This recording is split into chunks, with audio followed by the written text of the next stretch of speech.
Bismillahirrahmanirrahim. Assalamualaikum warahmatullahi wabarakatuh. Perkenalkan, nama saya Iza Rismawan, NPM 190219035, yang dibimbing oleh Dr. Ima Amalia SEMSI. Pada kesempatan kali ini, izinkan saya untuk memaparkan hasil penelitian saya yang berjudul Pengembangan Geopark Raja Mandala dalam mendukung pembangunan nasional dan daerah yang berkelanjutan. Latar belakang pada penelitian ini didasarkan pada isu pengembangan potensi daerah, yaitu salah satunya dilakukan melalui pengembangan kawasan dengan konsep geopark. Nah, geopark sendiri merupakan suatu wilayah ekonomi di mana di dalamnya itu terdapat unsur-unsur geologi seperti geodiversity, biodiversity, dan culture diversity, dan nantinya pengembangan geopark ini dapat meningkatkan perekonomian masyarakat lokal itu sendiri. Saat ini Indonesia berada di peringkat 5 dunia dengan perolehan 8 UNESCO Global Geopark, seperti yang dapat dilihat pada tabel 1.1. Selanjutnya, pengembangan geopark ini tentunya berkontribusi bagi upaya Indonesia dalam mencapai target SDGs dan tertuang dalam RPJMN Nasional Indonesia tahun 2020-2024 sebagai bagian destinasi pariwisata prioritas. Nah, di Jawa Barat sendiri, geopark yang memiliki potensi dikembangkan menjadi geopark nasional, salah satunya adalah Geopark Raja Mandala di Kabupaten Bandung Barat. Namun, dalam proses pengembangannya ini terdapat benturan kepentingan antara kepentingan pemerintah dan masyarakat, di mana pemerintah ini ingin menjadikan wilayah Geopark Raja Mandala menjadi wilayah konservasi, namun di sisi lain masyarakatnya sendiri tidak mau karena sebagian tanahnya merupakan tanah milik warga dan kepemilikan lahannya juga susah untuk diklaim oleh pemerintah, sehingga dapat kita lihat pada grafik ini dikatakan bahwa 60% masyarakat Kecamatan Cipatat merupakan berprofesi sebagai penambang. Karena geopark sendiri syarat menjadi geopark nasional tidak boleh ada segala sesuatu yang dapat merusak 3 unsur tersebut, maka hingga saat ini Geopark Raja Mandala belum menjadi geopark nasional. Namun sudah diajukan oleh pemerintah daerah sejak tahun 2018, namun sampai sekarang belum membuahkan hasil yang maksimal. Adapun objek penelitian dilakukan di 2 geoset, yaitu yang pertama geoset Stone Garden di Desa Citata, dan yang kedua di geoset Gua Pawon, yaitu di Desa Gunung Masigit.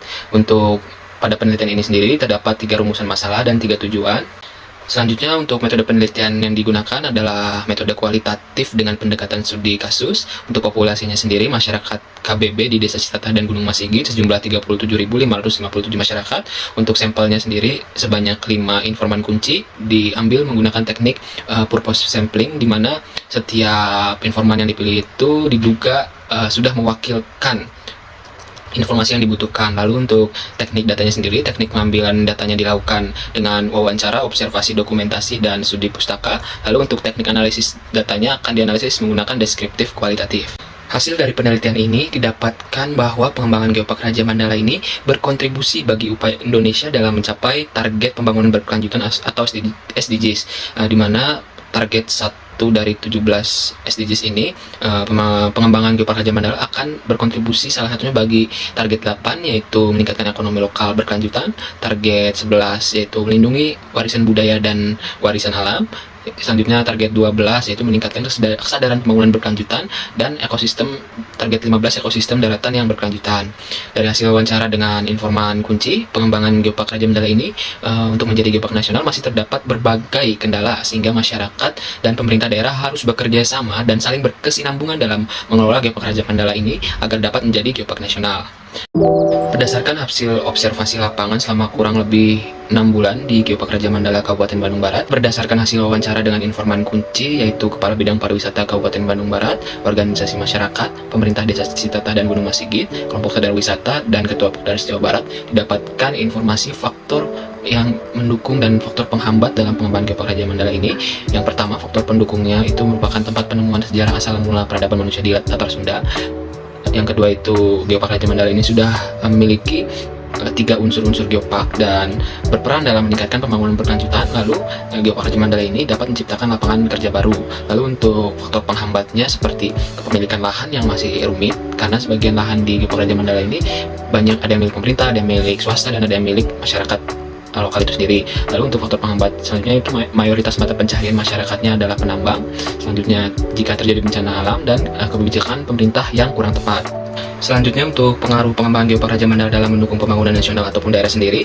Yang pertama berpengaruh bagi konservasi alam, yang kedua pendidikan, yang ketiga pembangunan ekonomi, yang keempat pemberdayaan masyarakat, yang kelima penelitian dan inovasi, yang keenam pelestarian warisan budaya, dan yang ketujuh pengelolaan risiko bencana. Nah, ternyata kita uji coba sampai akhir Desember kita udah mencapai 9.000 pengunjung. Nah, jadi itu tambah semangat. Nah, mulai 2015 kita menghadap Ibu Kepala Dinas Pariwisata Kabupaten Bandung Barat. Nah, Ibu Kepala mencanangkan belajar kita buat wisata geopark. Dari hasil pemaparan tersebut dapat ditarik kesimpulan bahwa yang pertama, Geopark Raja Mandala ini sedang dalam tahap pengembangan menjadi geopark nasional, sudah diajukan sejak tahun 2018, namun hingga saat ini masih belum ada itikat lanjut dan terdapat beberapa kendala. Yang kedua, pengembangan Geopark Raja Mandala ini tentunya akan mempengaruhi lingkungan sekitar dan ekonomi lokal. Yang ketiga ini terdapat 4 faktor penghambat dan 4 faktor pendukung dari pengembangan Geopark Raja Mandala ini. Demikian yang dapat saya paparkan dari hasil penelitian saya. Kurang lebihnya mohon maaf apabila ada kekurangan. Wabillahi taufiq wal hidayah. Wassalamualaikum warahmatullahi wabarakatuh.